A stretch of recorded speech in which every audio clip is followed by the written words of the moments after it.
Desde el principio de nuestra serie de mensajes, Saúl, el rey, que tenía las características aparentes, pero no el carácter apropiado, la cual hemos basado en 1 Samuel capítulos del 8 al 15, hemos seguido de cerca la descripción que el pastor Jacques Swindoll hace sobre este personaje bíblico.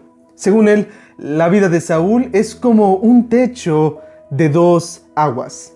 Con esto él quiere decir que para esta persona, la vida comienza en una agradable cuesta que asciende con el tiempo. Dios ha dotado a esta persona con multitud de talentos, una inteligencia superior, un extraordinario atractivo físico, confianza interior y todas las ventajas para lograr el éxito. Este, dice él, es el joven de quien todas las personas dicen, no lo pierdan de vista, va a llegar lejos. Y efectivamente, tan pronto como esta persona comienza a liderar, empieza a hacer una contribución importante. Ahora, la agradable cuesta de la vida de Saúl comenzaba de la siguiente manera. Según analizamos en mensajes anteriores, en 1 Samuel capítulos 9, versos 1 y 2, encontramos tres características que eran únicas a este personaje.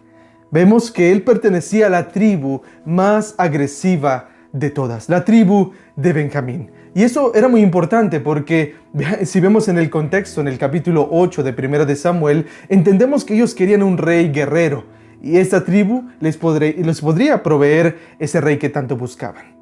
En segundo lugar, en 1 Samuel 9:1 también vemos que provenía de una familia poderosa por sus recursos.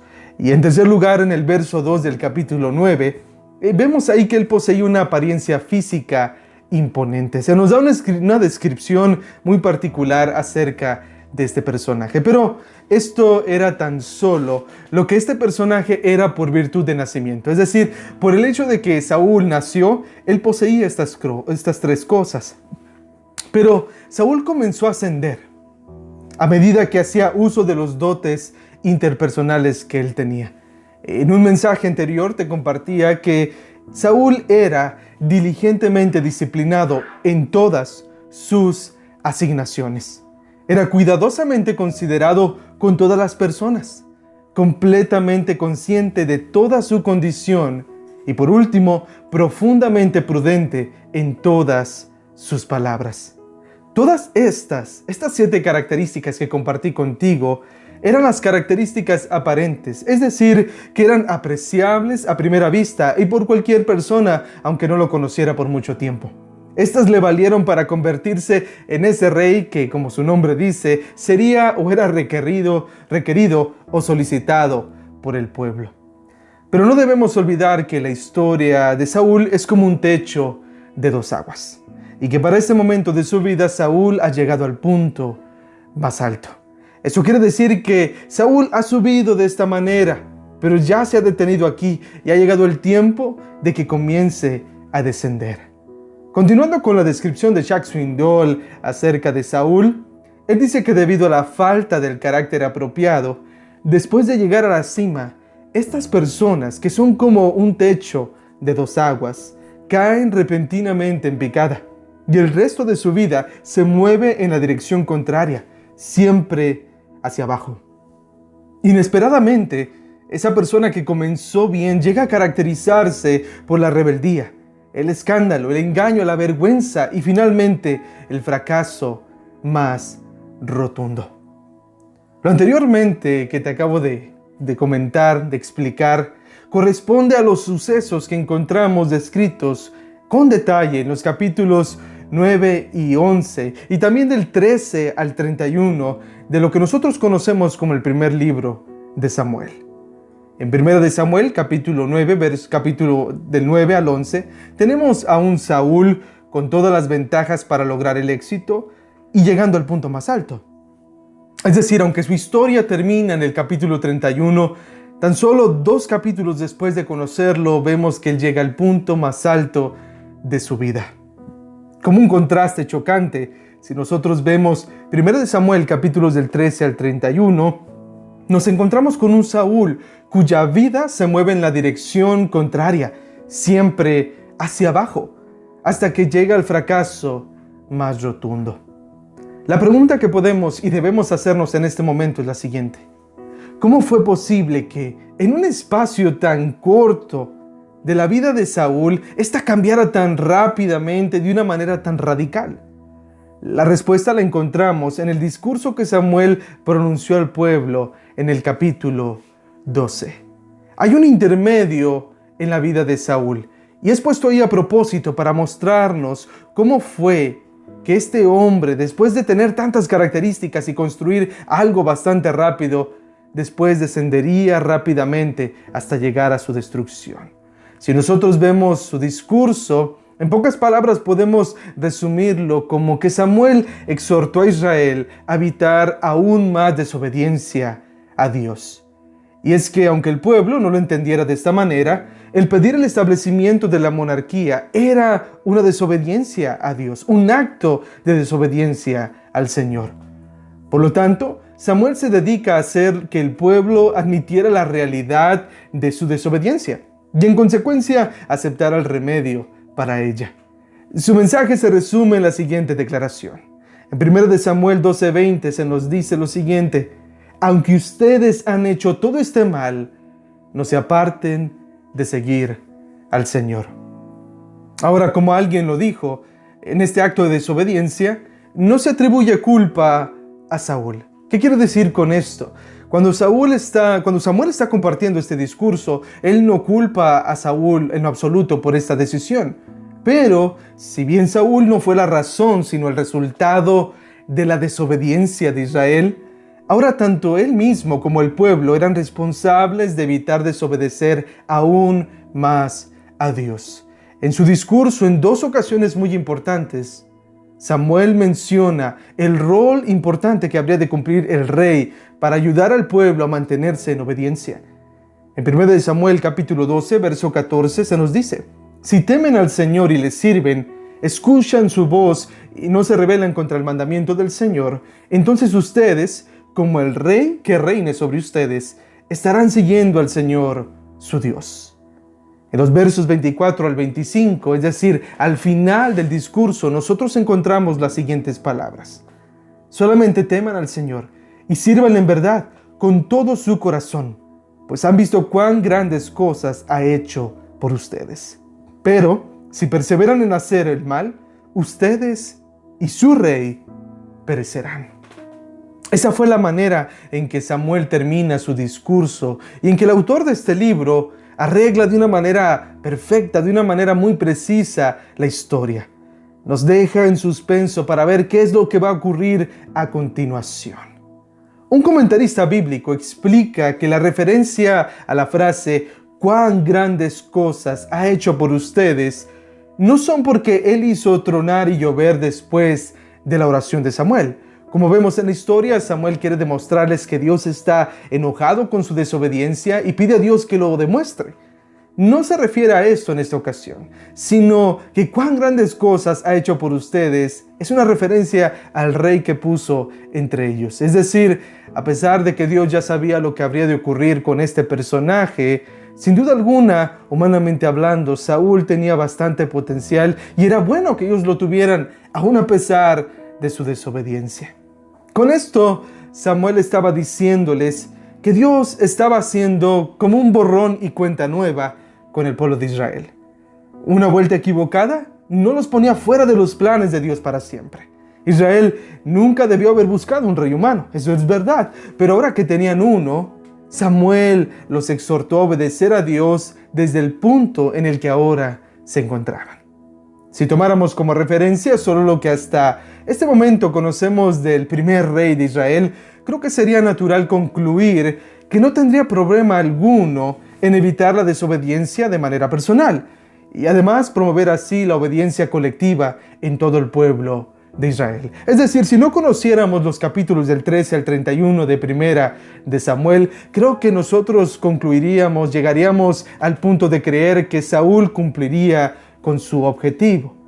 Lamentablemente, este techo de dos aguas ya ha ascendido a su punto más alto. Y eso significa que ha llegado el momento de comenzar un descenso perpetuo. Una vez más, Chuck Swindoll captura en pocas palabras cómo Saúl pasó de comenzar muy bien a tener un largo, penoso e indigno descenso. Él dice así: después de su desbordamiento de gloria, la vida de Saúl comenzó a trastornarse. Se convirtió en una víctima de sí mismo. Se llenó de orgullo, impaciencia, rebeldía, celos e intentos de asesinato. Y con este mensaje que comparto el día de hoy contigo, damos inicio a la última parte de nuestra serie, la cual he decidido titular simplemente como Saúl, una víctima de sí mismo.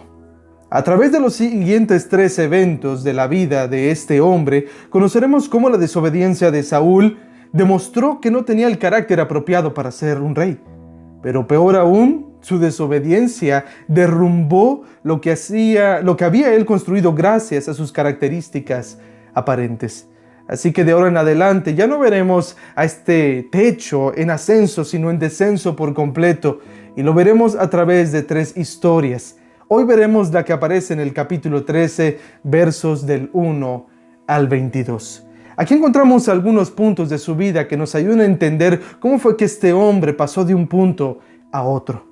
Lo primero que veremos aquí es que al dar las cosas por sentado, él mismo se involucró en una situación que le complicaría obedecer a Dios. Eso lo veremos en 1 Samuel capítulo 13, versos del 1 al 7. Ahora, las vidas como un techo de 2 aguas tienen como una cualidad particular lo imperceptible, al menos a simple vista, que pasan de estar ascendiendo a estar descendiendo. Justo en la punta de un techo de este tipo hay un espacio muy corto en el que las 2 aguas se unen y se nivelan a la perfección.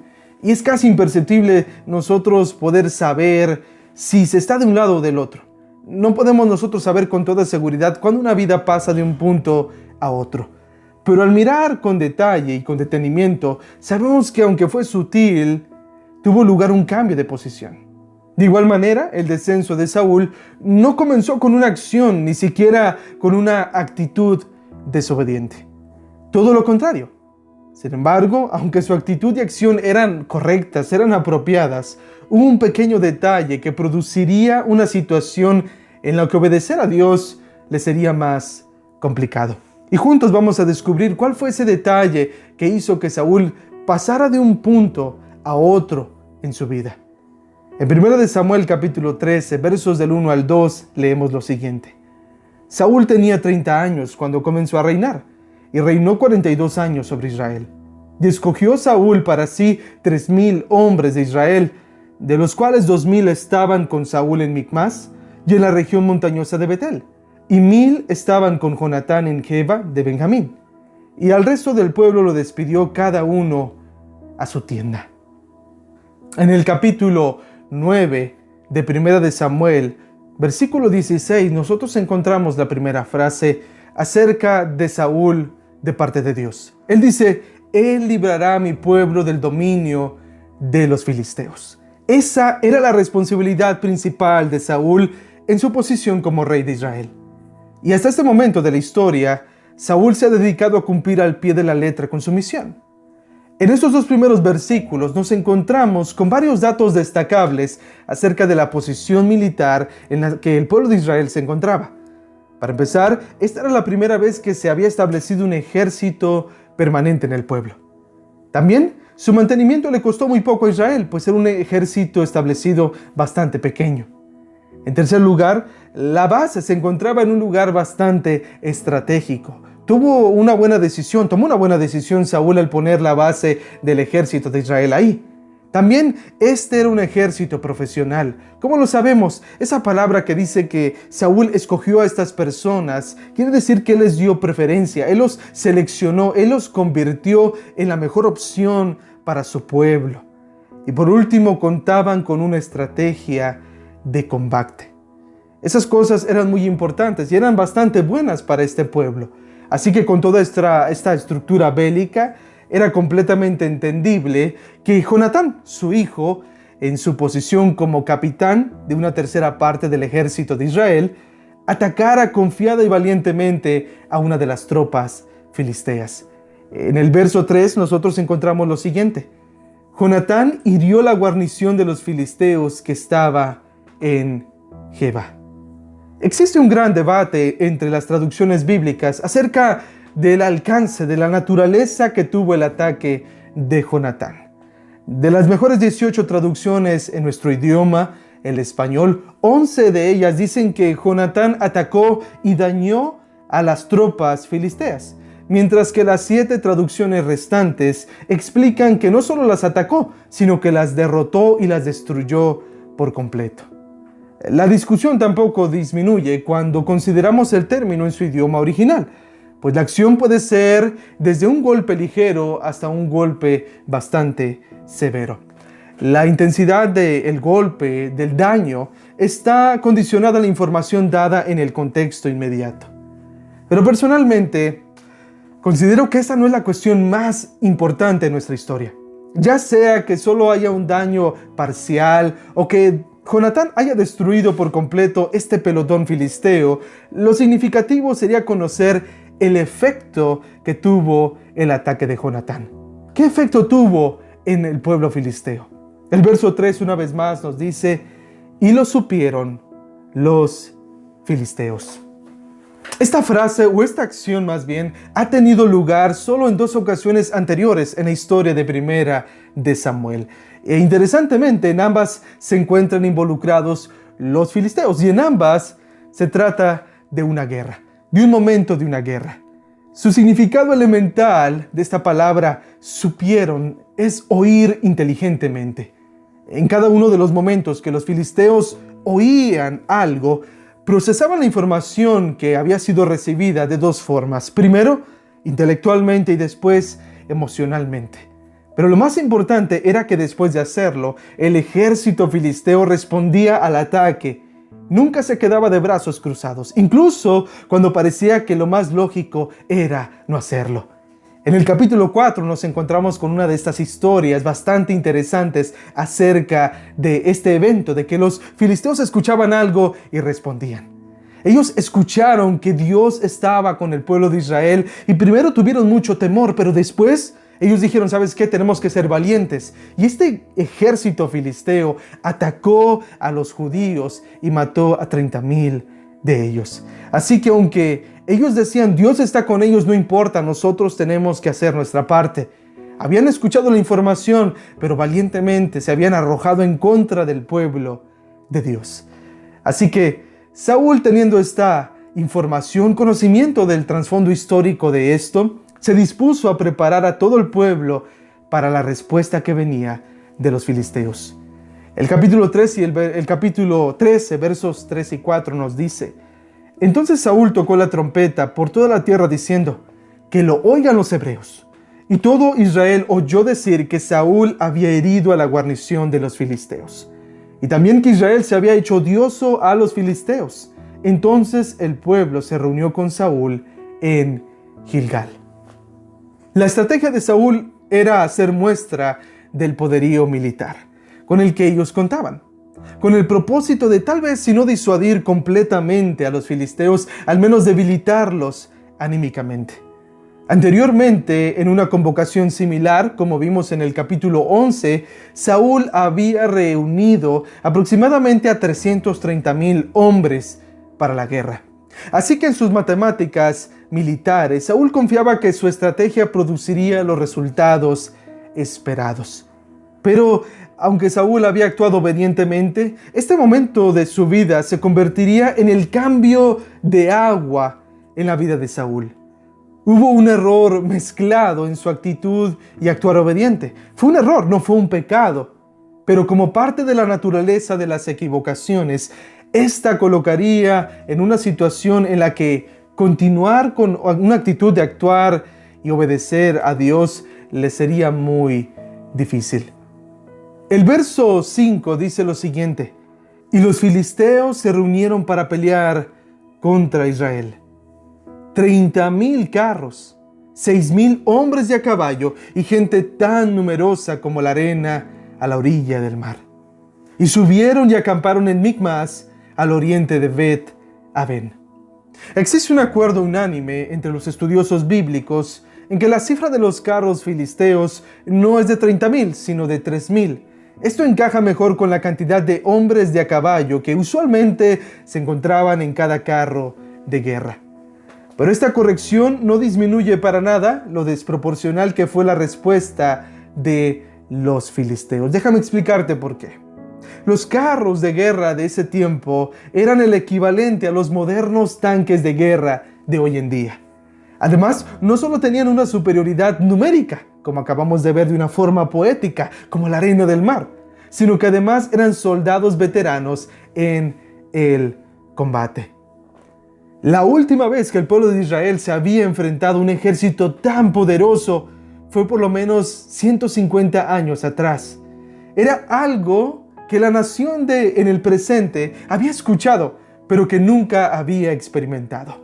Es por eso que la reacción del pueblo ante esta situación fue completamente entendible. Observa los versos del 6 al 7.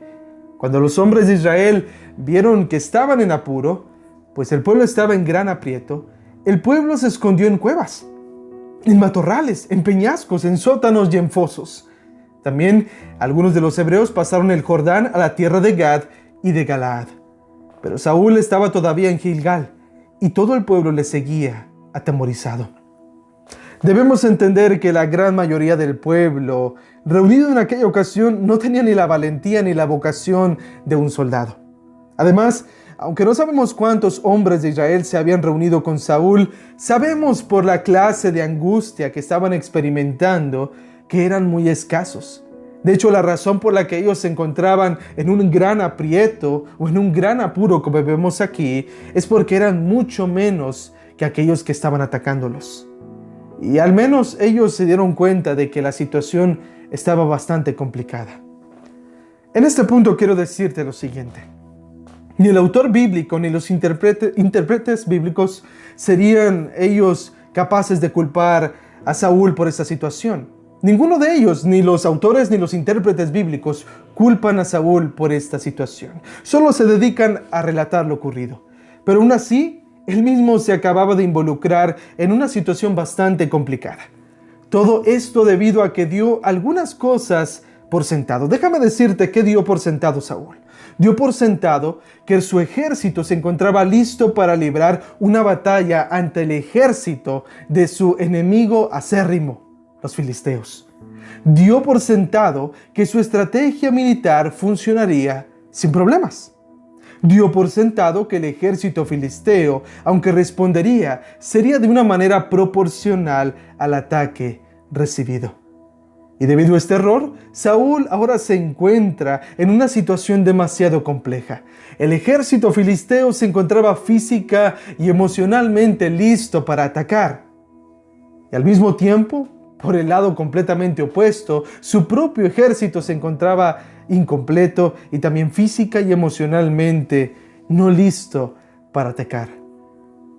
Lo más preocupante de dar por sentado las cosas es que si no se trata apropiadamente y a tiempo, esto evoluciona para convertirse en un error mucho mayor. Esto es, creer que las cosas deben hacerse cuando y como nosotros queremos.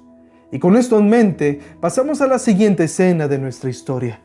Él mismo, hablando de Saúl, procuró solucionar la situación, aún sabiendo que eso mismo representaba desobedecer a Dios. Eso en los versos del 8 al 9. Hasta este momento, Saúl no ha desobedecido a Dios en ninguna cosa. Aunque había dado por sentado algunas cosas y que eso resultó en la conjugación de varios factores que se pusieron en su contra, aún permanecía en aquel estado que dijimos al principio de borrón y cuenta nueva con Dios. Pero aún mejor, Saúl contaba con una ventaja secreta que no tenían los filisteos. Todavía tenía un mandato de Dios que cumplir y su obediencia a ese mandato podía transformar esa situación desesperante. De hecho, eso era lo único que podía cambiar por completo la situación. Y lo que él tenía que hacer era simplemente cumplir con su parte de aquella acción. La obediencia a Dios era la solución apropiada para esa situación, aun cuando aparentemente no parecía que tendría ese efecto solucionador. Lamentablemente, Saúl decidió buscar una solución aparentemente correcta, aún sabiendo que era inapropiada. El pastor Paul David Tripp dice: cuando uno se enfrenta a dificultades, decepciones o crisis, es fácil que el problema que tenemos enfrente de nosotros nos capture. Es por eso que una de las preguntas más importantes en la vida es: ¿quién es responsable de qué? Cuando nos encontramos en circunstancias adversas, lo mejor que podemos hacer tú y yo es preguntarnos: ¿cuál es mi responsabilidad? En esta área, en este punto, esta pregunta tiene una gran importancia, pues en la vida solo hay tres tipos de personas: las personas irresponsables, las personas confundidas respecto a cuál es su área de responsabilidad, y están aquellas personas que asumen la responsabilidad de cosas que Dios no les ha asignado o preparado para hacer. Como las cosas no salieron como Él las había planeado, Saúl ahora toma la iniciativa de hacer salir las cosas como Él las necesitaba. Por no saber lidiar apropiadamente y a tiempo con su error, ahora estaba a punto de desobedecer a Dios. Ya no estamos en la punta del techo.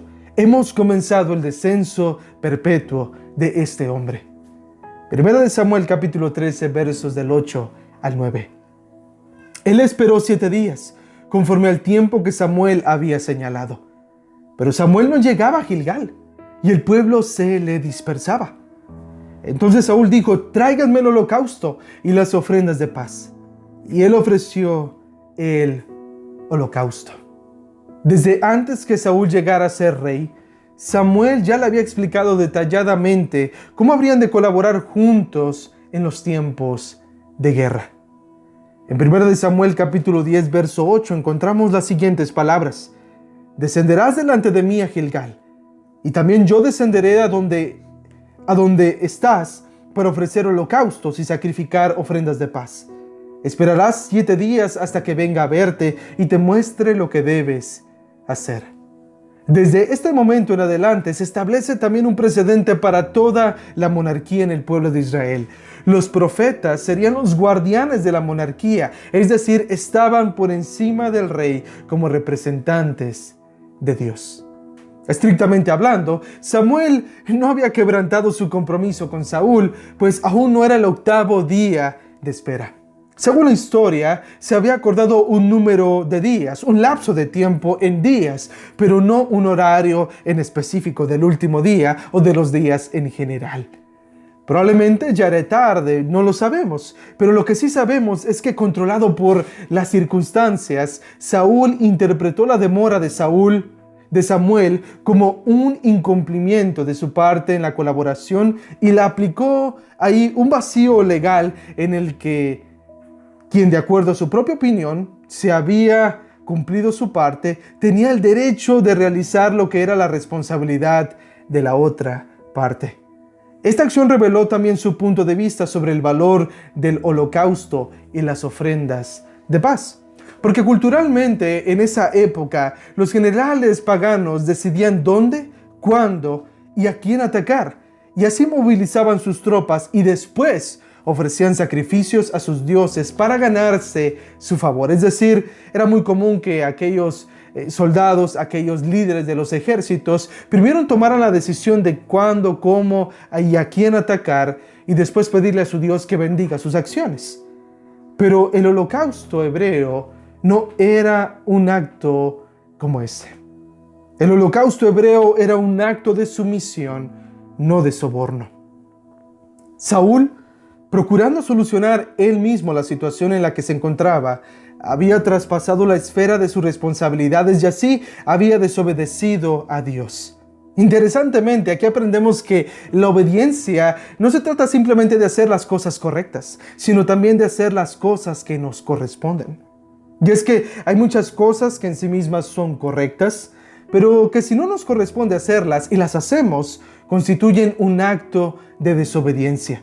Saúl ha pasado rápidamente de dar las cosas por sentado a hacer las cosas que se hicieran tal y como él creía que era necesario que ocurrieran.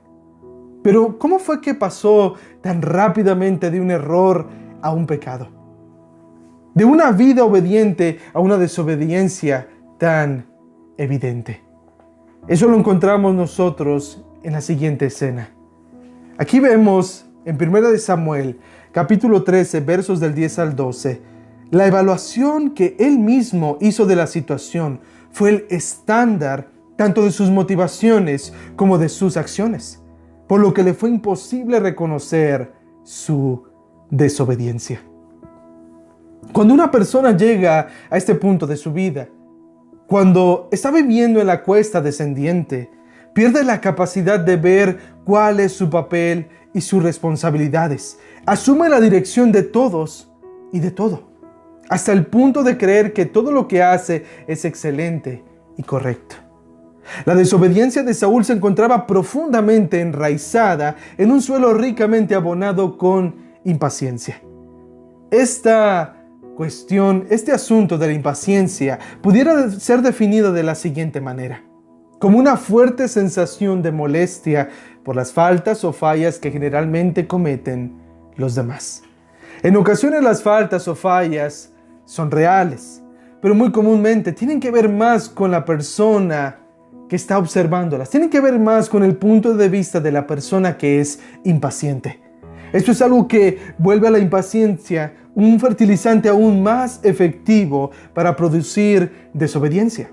Cuando Saúl intenta justificar sus acciones ante Samuel, él hace una mezcla de mentiras, de excusas, pero lo más descarado de todo lo que él dice es la transferencia de culpa. Observa con cuidado cómo elabora su argumento en 1 Samuel capítulo 13, versos del 10 al 12. Tan pronto, dice, como terminó de ofrecer el holocausto, llegó Samuel y Saúl salió a su encuentro para saludarle. Pero Samuel dijo: ¿qué has hecho? Y Saúl respondió: como vi que el pueblo se me dispersaba, que tú no llegabas dentro de los días señalados y que los filisteos estaban reunidos en Micmas, me dije: ahora los filisteos descenderán contra mí en Gilgal, y no he implorado el favor del Señor. Así que me vi forzado y ofrecí el holocausto. Comúnmente, la impaciencia se demuestra con palabras destinadas a humillar a la persona que nos provoca a ella. Lo que está haciendo aquí Saúl es atribuirle la culpa a Samuel. Él no es responsable a sus propios ojos, a su propio entendimiento de lo que acaba de ocurrir. Él simplemente tuvo que reaccionar debido a que Samuel no cumplió apropiadamente con su parte del trato. La causa real de nuestra impaciencia radica en nuestro deseo de insistir en que los demás se conformen a nuestras expectativas. Saúl desobedeció porque él había actuado en base a lo que él le pareció correcto. Él mismo se había establecido como una regla para medir a todo lo demás, la situación en la que se encontraba, la respuesta de Samuel, todo lo que él veía a su alrededor. Esto le hizo merecedor de cierto tipo de confrontación junto con cierto tipo también de consecuencias. Si él se encontraba en este grado de necedad y de falta de reconocimiento, él necesitaba recibir cierta corrección y también escuchar cuáles eran las consecuencias por sus acciones. Él recibió la confrontación y las consecuencias correspondientes al tipo de desobediencia que él mismo había realizado. Esto lo vemos en los versos del 13 al 14.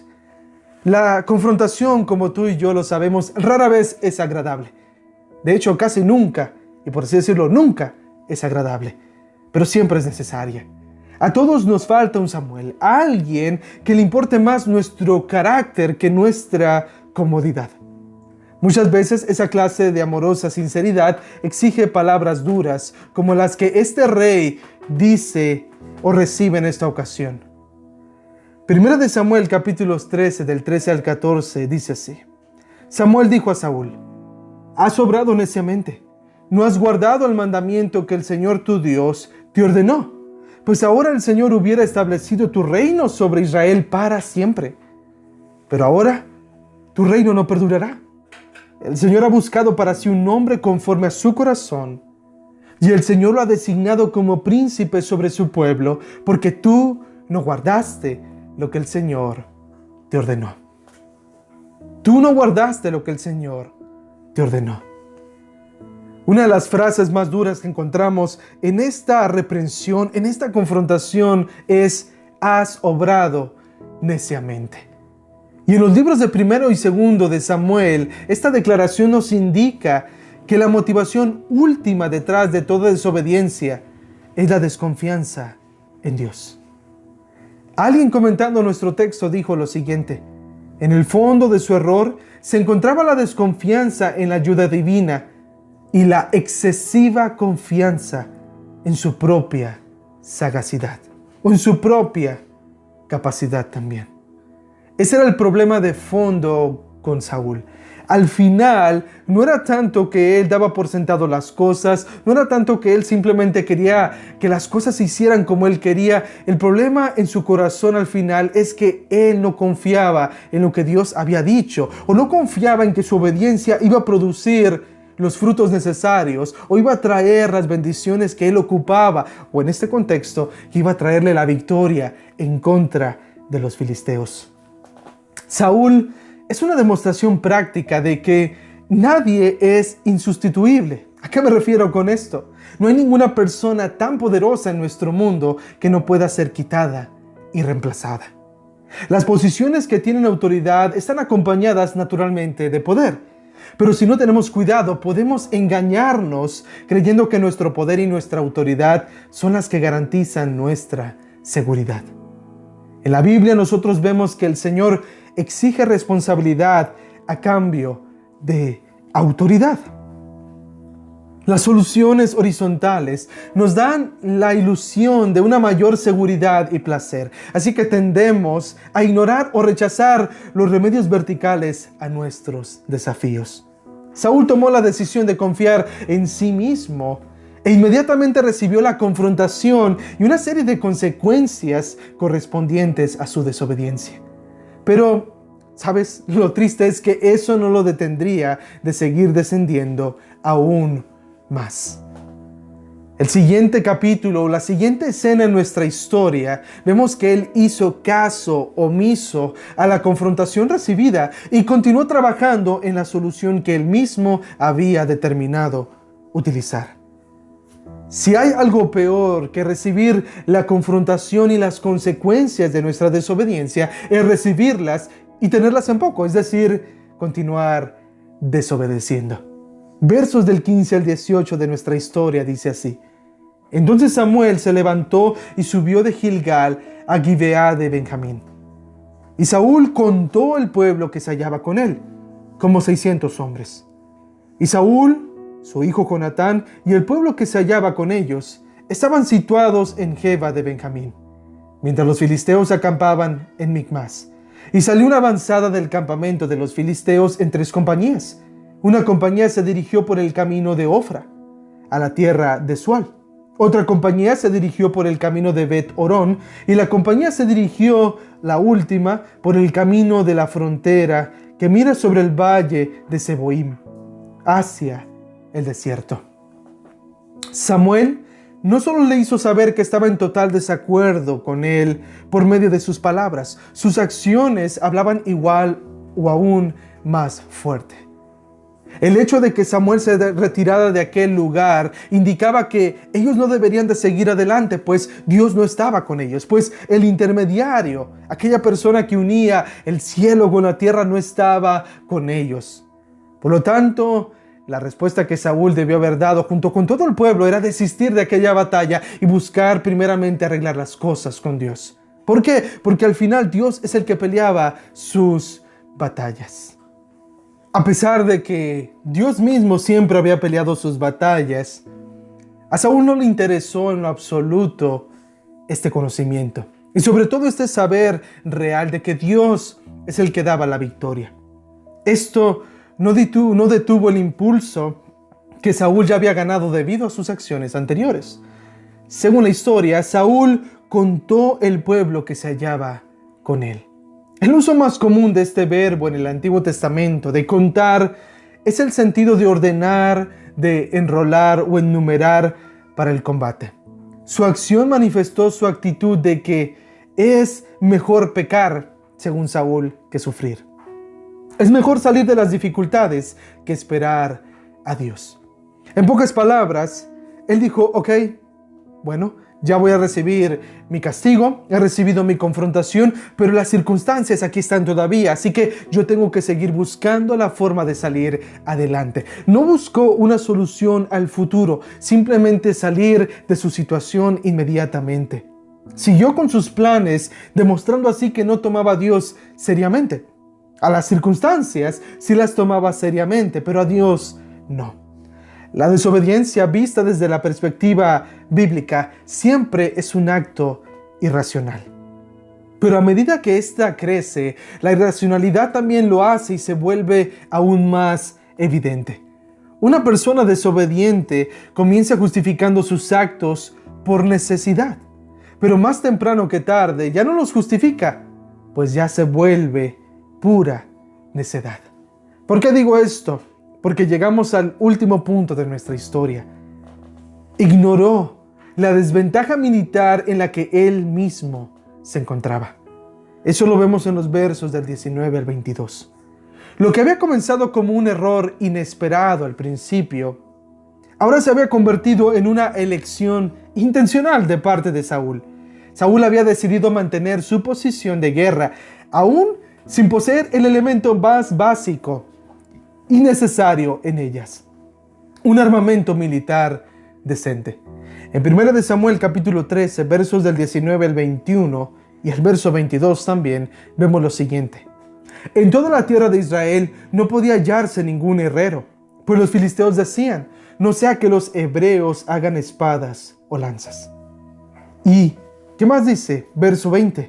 Y todo Israel tenía que descender a los filisteos, cada cual para afilar la reja de su arado, su azuela, su hacha o su azadón.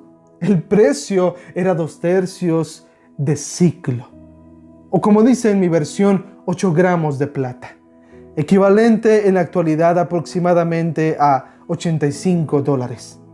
Esto era por las rejas de arado, las azuelas, las horquillas, las hachas y para arreglar los azadones.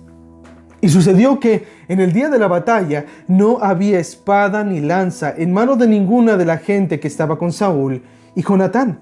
Solo las tenían Saúl y su hijo Jonatán. Había tan pocas armas de hierro disponibles que solo la familia real podía estar adecuadamente equipada. El resto de Israel peleaba con lo que ellos podían.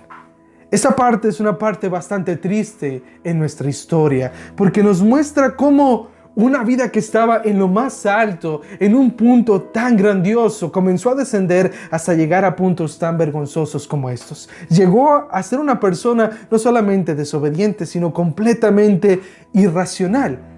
¿Cómo te atreves a ir a una guerra sin siquiera tener las armas necesarias? Una cosa es tal vez ser obstinado, tal vez decir tengo las armas, tengo el ejército y aunque Dios no esté conmigo, voy a hacerlo porque tengo las armas, tengo física y visiblemente aquellas cosas que necesito desde el punto de vista humano para vencer. Pero este pobre hombre solamente tenía a 600 personas y solamente tenía 2 espadas, la de él y la de su hijo. Todas las demás personas del pueblo tenían que arreglárselas, tal vez con palos, con piedras, con los dientes, no lo sé.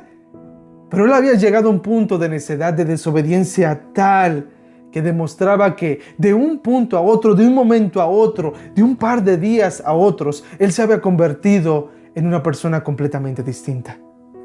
Si una persona ha llegado a la cima y después comienza a descender, se verá tan atrapada en actividades de interés egoísta y tan preocupada por su imagen que la obediencia a Dios pasará a segundo plano. En nuestra historia, nosotros vemos que Saúl se marchó de la confrontación sintiéndose justificado. Él estaba bien. Él se sintió incomprendido por Samuel y por las demás personas, y probablemente algo indignado porque, de acuerdo a su punto de vista, él hizo lo que tenía que hacerse. Su rebeldía lo había cegado de tal manera que para él sus acciones honraban a Dios, aunque Dios mismo le estuviera diciendo que estaba mal. Aunque Dios mismo a través de aquel hombre, aquel profeta, le estuviera diciendo que él estaba equivocado.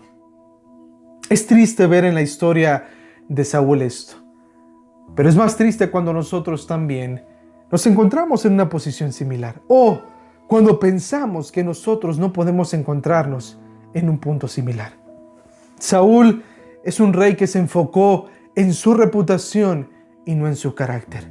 Él tenía muchas características aparentes, como hemos visto hasta el día de hoy, pero el carácter para sostenerlas, para darle vida, para anclar a su relación con Dios, no estaba ahí. Él necesitaba forjar ese carácter y a pesar de que las circunstancias eran la buena oportunidad para irlas forjando, él decidió no hacerlo. Él decidió tomar esta decisión tan triste de desobedecer a Dios. Ahora, esta parte de la historia, para terminar nuestro tiempo juntos el día de hoy, es solo el inicio.